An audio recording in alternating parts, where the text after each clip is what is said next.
My name is Intidar Umri and I am Tunisian, and this is a good time to be a Tunisian. 2 weeks before the President Zine Abidine Ben Ali was ousted, my friend took a picture of this wall in his university campus. Vive la liberté. We who stood bravely in the face of oppression are the sons and daughters of an old generation of revolutionaries. My grandfather was a revolutionary who stood bravely in the face of oppression. On August 1st, 1950, my grandfather Ahmed Boudaya was conscripted to join the French army when he was 20 years old. Le livret militaire indicates that he is an appelé, and it means a conscripted soldier, that he is armé de la classe de la mobilisation of 1950, which means to be fully prepared for military service.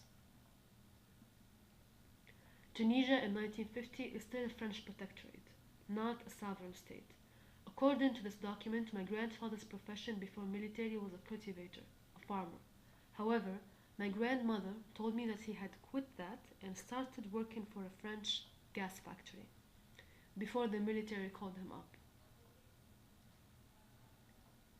The military booklet describes in French that my grandfather is a young soldier in the 1950 class, and he is recognized to be the main supporter of his own family and was honorably discharged to go back to his hometown, Bizerte. He was in the French army from 1950 to 1951. After he came back to Tunisia, he worked in the factory again because he needed to support his growing family of 7 children, which included my grandmother and my mother. Although my grandfather joined so involuntarily the French military, a sense of patriotism for his country and his hometown developed in him and continued after he was discharged. 4 years before joining the French army, at the age of 16, he had joined the Tunisian Socialist Party and continued to attend their secret meetings after he was discharged honorably from the French military. The division of the Socialist Distur Party issued a certificate acknowledging his financial contribution for the greater good of the country since 1946. He wanted to join the Tunisian army, but he couldn't because Habib Bourguiba restricted the military to Tunisians who had no political affiliation. After 5 years, in 1956,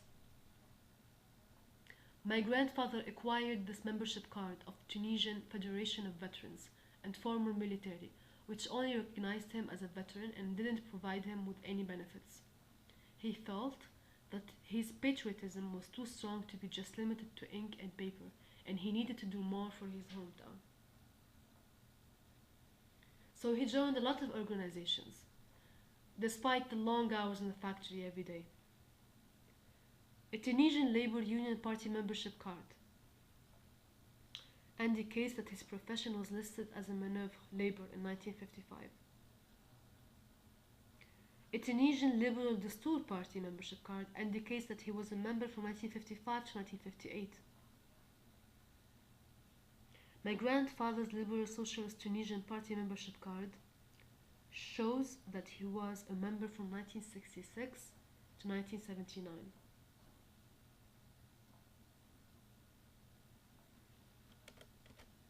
The different political membership cards indicate that my father was a member in multiple parties at the same time.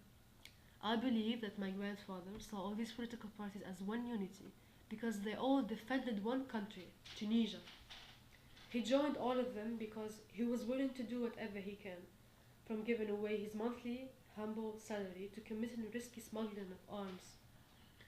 My grandfather wasn't just present in those meetings, he was a faithful soldier to his cause. He supported the Tunisian Byzantine liberation movement.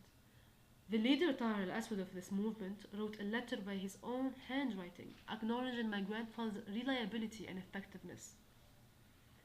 Al-Aswad affirms that my grandfather contacted his group upon their arrival in Bizerte in 1954 and supplied them with 2 army rifles, a machine gun, 300 bullets, shoes and clothes that were worth 50,000 francs, and he also brought them 30,000 francs cash.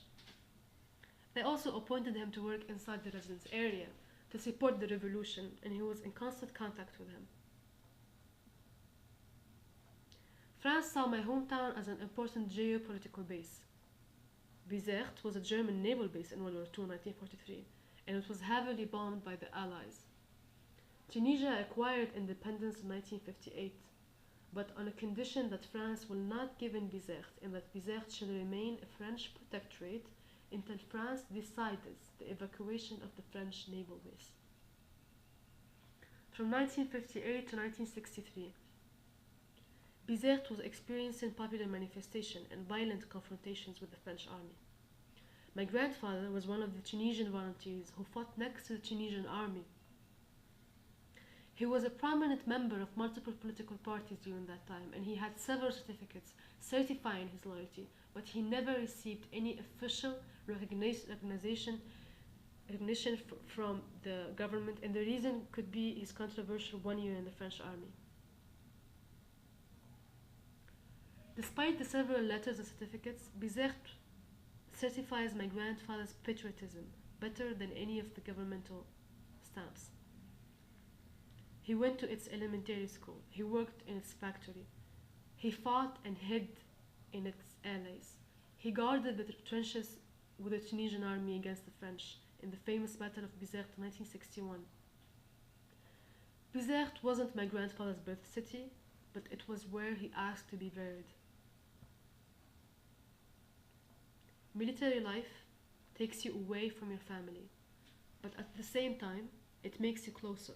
It's a noble job to fight as soldiers for the greater good of the country, whether the government acknowledges you officially or not. Government doesn't give birth to patriotism, but the people do. People from all walks of life stand in unity to protect the homeland, even though the government would underestimate the sacrifices of these individuals. My history book mentions all these eloquent individuals who indeed mobilize a sense of patriotism, but it's the common people and the common man who are the true noble soldiers who fought by action and by tongue. And I say this because these people represent the common people in my hometown, Bizerte. We have just seen this in Tunisia, Egypt, Yemen, Libya, and soon other nations where common people risk their lives in order to end the abuses of their dignity and freedom.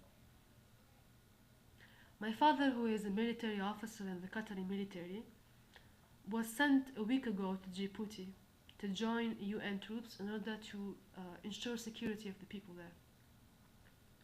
My family history influenced my perspective on life to make sacrifices and live for others rather than to live for myself.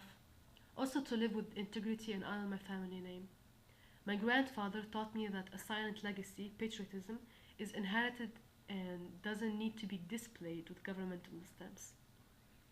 My family is living in Qatar, and after I graduated from Bizerte, I moved to Qatar because I wanted to stay with my father. And that is how I heard about Georgetown School of Foreign Service in Qatar. The undergraduate research experience program titled Qatar at Crossroads, sponsored by QNRF, made me trace military from my father to my grandfather. Military in my family was an important geographical determinant of a lot of decisions that my family took.